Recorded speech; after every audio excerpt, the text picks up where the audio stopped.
GST council की 54th meeting है। GST council में किन किन गुड्स पे, किन किन सर्विसेज पे टैक्स लगना है, उस पर चर्चा होती है, उस पर निर्णय होते हैं। और दिल्ली सरकार लगातार दिल्ली वालों की तरफ से, देश के सभी हिस्सों के लोगों की तरफ से जीएसटी काउंसिल में आवाज़ उठाती रही है। कल भी जीएसटी काउंसिल की मीटिंग में कई महत्वपूर्ण मुद्दे आने हैं, ऐसे मुद्दे जो दिल्ली के लोगों से, देश के लोगों से जुड़े हुए हैं और जिसको लेकर कई रिप्रेजेंटेशंस मेरे पास पिछले कुछ दिनों में आई हैं। पहला जो एक महत्वपूर्ण मुद्दा कल की जीएसटी काउंसिल की मीटिंग में आएगा वो है रिसर्च ग्रांट्स पर जीएसटी लगने का मुद्दा। जैसा कि आपको पता है, अगस्त के महीने में देश के कई बड़े शिक्षण संस्थानों को केंद्र सरकार की तरफ से जीएसटी ना देने की वजह से शो कॉज नोटिसेस आए। इन 6 संस्थानों को 220 करोड़ के टैक्स देने का नोटिस आया। इसमें आईआईटी दिल्ली, पंजाब यूनिवर्सिटी जैसे बड़े शिक्षण संस्थान भी शामिल थे।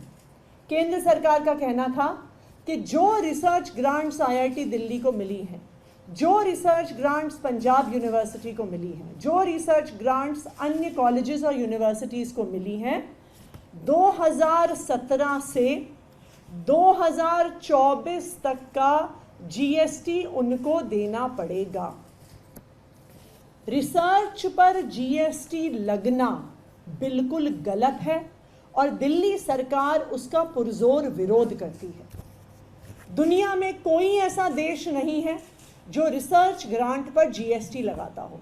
चाहे आप अमेरिका देखने चाहिए, चाहे आप यूके में देखिए, कनाडा, चाइना, साउथ कोरिया, जो सारे डेवलप्ड कंट्रीज़ हैं, उनमें से कोई भी देश एजुकेशनल इंस्टीट्यूशंस को मिली हुई रिसर्च ग्रांट्स पर टैक्स नहीं लगाता है। क्यों नहीं लगता है इन सब देशों में रिसर्च ग्रांट्स पर टैक्स? क्योंकि रिसर्च को बिजनेस के तौर पे नहीं देखा जाता, रिसर्च को एक इन्वेस्टमेंट के तौर पे देखा जाता है।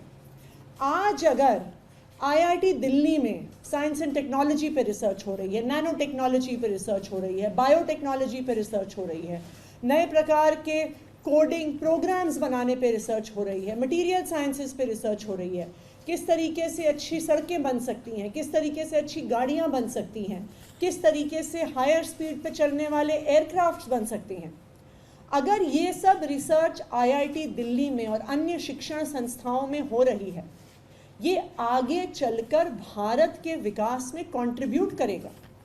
इनफैक्ट अगर आप आंकड़े देखने जाइए तो दिखेगा कि जिनको हम डेवलप्ड कंट्रीज मानते हैं, वो अपने जीडीपी में से एक अच्छा हिस्सा रिसर्च ग्रांट के तौर पे एजुकेशनल इंस्टीट्यूशंस को देते हैं।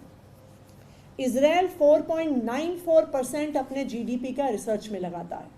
जापान 3.82% अपने जीडीपी का रिसर्च में लगाता है।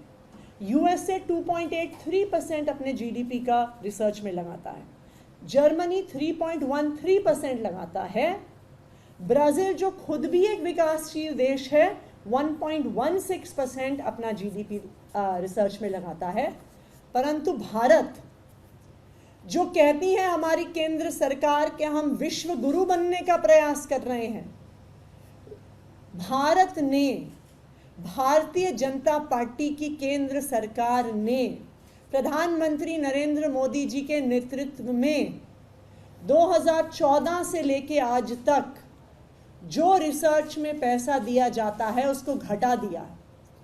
2014 में 70,000 करोड़ बजट में एलोकेशन रिसर्च के लिए था, जो घटकर 35,000 करोड़ पर रह गया है।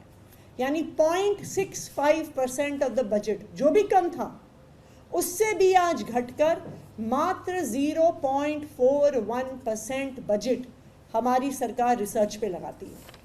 और अब ये सरकार, जो खुद रिसर्च पे पैसा नहीं दे रही, अगर प्राइवेट सेक्टर से इंस्टीट्यूशंस रिसर्च ग्रांट लेके आ रहे हैं तो कह रही है जी हम तो आप पे जीएसटी लगाएंगे, हम तो आप पे 18% टैक्स लगाएंगे, हम तो आपको भारत के भविष्य के लिए रिसर्च करने के लिए पैसे हम तो दे नहीं रहे हैं, जो पैसे आपके पास आ रहे हैं उसमें से हम टैक्स काटेंगे। ये बिल्कुल गलत है और दिल्ली सरकार, अरविंद केजरीवाल जी की सरकार इसका पुरजोर विरोध करती है।